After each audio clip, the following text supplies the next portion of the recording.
What is up, everybody? It is a new day. I'm in here. I actually started working. I forgot to record a little bit. Today, a couple things. This is going to be a brief video, but a couple things.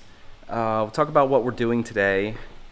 I'm going to fairly shortly have a helper in here, so I want to try to get some of the things done that I actually need assistance with. We're going to put almost all of this stuff away. A lot of the stuff in the front here is going to get put away, and then I'm trying to get the furring strips for the slat wall put up, which isn't hard, but it's a little tedious to make sure everything's like anchored properly, because especially these two sections of slat wall are going to have quite a bit of weight on them. So want to make sure they're all anchored properly. And then I wanted to talk too a little bit about the soft opening we did and how it went. I didn't really mention it in the video from that day. Little hectic day, so I didn't actually record all that much. So it went quite well. I would guess, and it's hard to put a number on something like that because it was about a 7-hour day. I would guess approximately 100 to 120 people came in the shop. For the bulk of the day, there was probably 10 or so of my friends / fellow gamers that essentially hung out in the shop all day, which was really cool. Appreciate all you guys like creating a little bit of buzz in the shop. A few people playing a couple games in the back here on the floor and on a makeshift table and stuff, which was pretty cool. I think I recorded a little bit of that stuff, but I don't actually recall.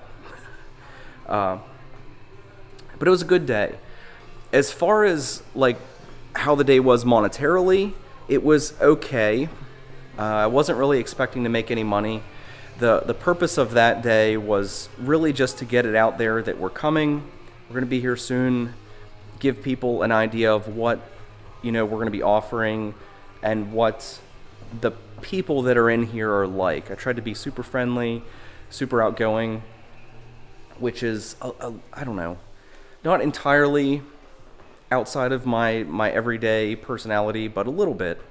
But overall, I think it was fantastic.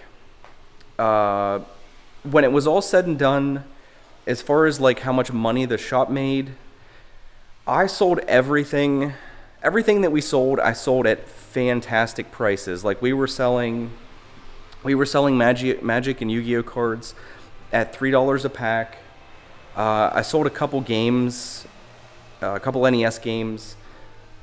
I think the most I charged for one was like $3, which I don't care. I have tons of that stuff, and it made the people super happy.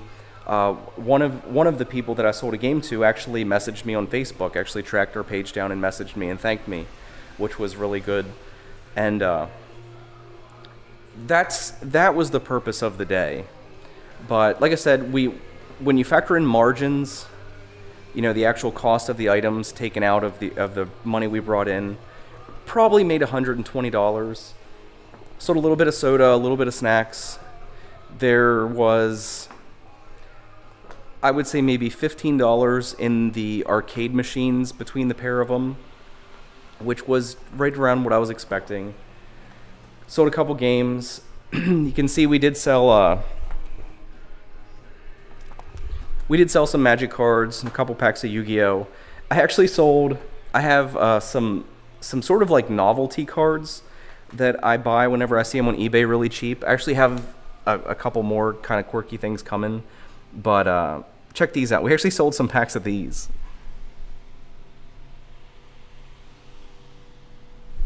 Which I think is hilarious. I did actually quote unquote force a guy to take a couple packs of Pokemon cards with his order, which was pretty funny. I didn't charge him anything for them, but I demanded that he take them as part of his purchase. We got a couple cool people came in. One of the locals traded us some cards in at a fantastic rate to help the shop out, which was cool. Like some promo tragic slips and a couple other cards, if any of you play Magic. He traded them in at essentially 30% of face value, which was pretty awesome. But overall, it was a really good day. I think the shop looked okay.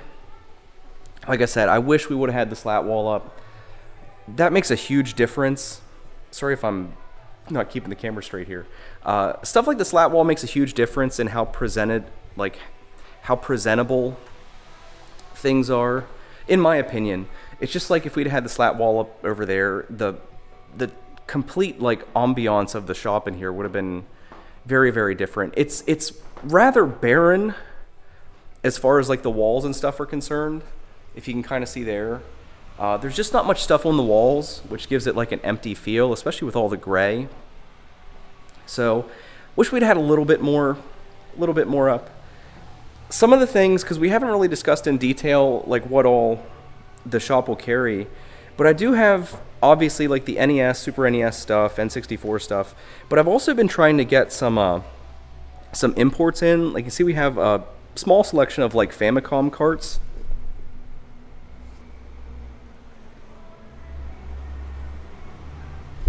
Like I said, not a ton. I think there's maybe 20 or 30 games there, and I have another 20 or 30 for the Famicom, which is the Nintendo before it came to the States. It's like the Japanese Nintendo, NES. But overall, it's a good day. Overall, it's a good day. Like I said, I just wanted to reflect a little bit on it, because I didn't really do that. Video games have a pretty broad appeal, which I think is an advantage that our shop will have over most of the card/gaming/tabletop shops. Like if I only had miniature stuff in here, I would say less than, I was going to say 30%. I would say probably less than 15 or 20% of the people that walked in would have actually been excited compared to how many were, given that we had stuff that they remembered from their childhood. Warhammer and War Machine and Magic the Gathering are all really awesome games in my opinion, but not many people remember that stuff from their childhood like they do with the Nintendo stuff. So as far as getting people in the doors, it's just like the Miss Pac-Man sitting over there. You know, anybody between the ages of, I would say 25 and 50 remember that. Like they remember that being in an arcade, or you know, they're just familiar with the franchise. So I think having things like that are a big advantage that we have, and it's why it's been part of the part of my business plan. Sorry if I'm swinging a lot. I tend to pace a lot when I record videos, if you didn't notice, so I'm sorry if I'm giving anybody motion sickness. But yeah, I took off. I basically did absolutely nothing on Sunday and Monday. If you can hear my voice, like I got like super sick Saturday night, just with like a head cold and just feeling generally not so awesome. So I took some time off. 12 to 16 hours a day was a little too much to do every day. So this is the first day. This is Wednesday. I guess I kind of took Tuesday off too. I was in here Tuesday, but I was just like tidying up and doing some paperwork. Placing some orders. One of the big things that happened yesterday is some of our distributors finally started approving us, and one of the big ones was Hyperkin. Anybody who's familiar with like retro video gaming, they have a huge product line, and I actually got the distribution approval yesterday and placed our order. It was a pretty big order. In the approval notice, they said, you know, they appreciate if we make at least a $300 order, and the order I placed was $4,400. So our retro gaming stock is going to be fantastic. Essentially, if you need anything for any system, we'll have it. If you need replacement controllers, replacement cables, power supplies, replacement screens and batteries for handheld systems, we'll have all of it in stock. Prices will be good. We'll also carry a lot of the clone systems. With the Retrons in the retro community, there's a pretty serious like love-hate relationship with some of those consoles. But I plan on being very upfront with customers about the limitations of some of the the emulation, because you have to call Retron 5 an emulation console. I plan on being very upfront with the limitations and realities of using some of the systems with people, but at the same time, like, trying to convey how convenient some of them are, even with their limitations and stuff. So we are squared away with the retro gaming stuff. Between the cartridges and the games and stuff that I have, and the original systems that I have, and the third-party items through like Hyperkin, we're going to be a fairly well-stocked retro gaming store.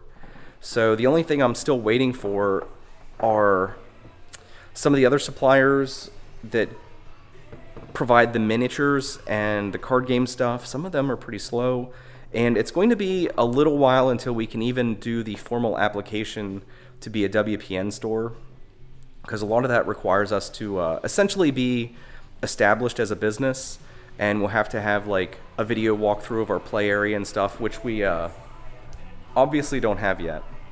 So probably immediately following our opening, I'll actually do like the formal application through Wizards of the Coast and stuff. So that's got to wait a little bit. But there's still distributors that sell their products that we're waiting for approval from. So hopefully that happens soon and we can get the rest of our product in here. But don't want to ramble too long. I got work to do. I'm going to finish putting the rest of the furring strips up and get this slat wall hung.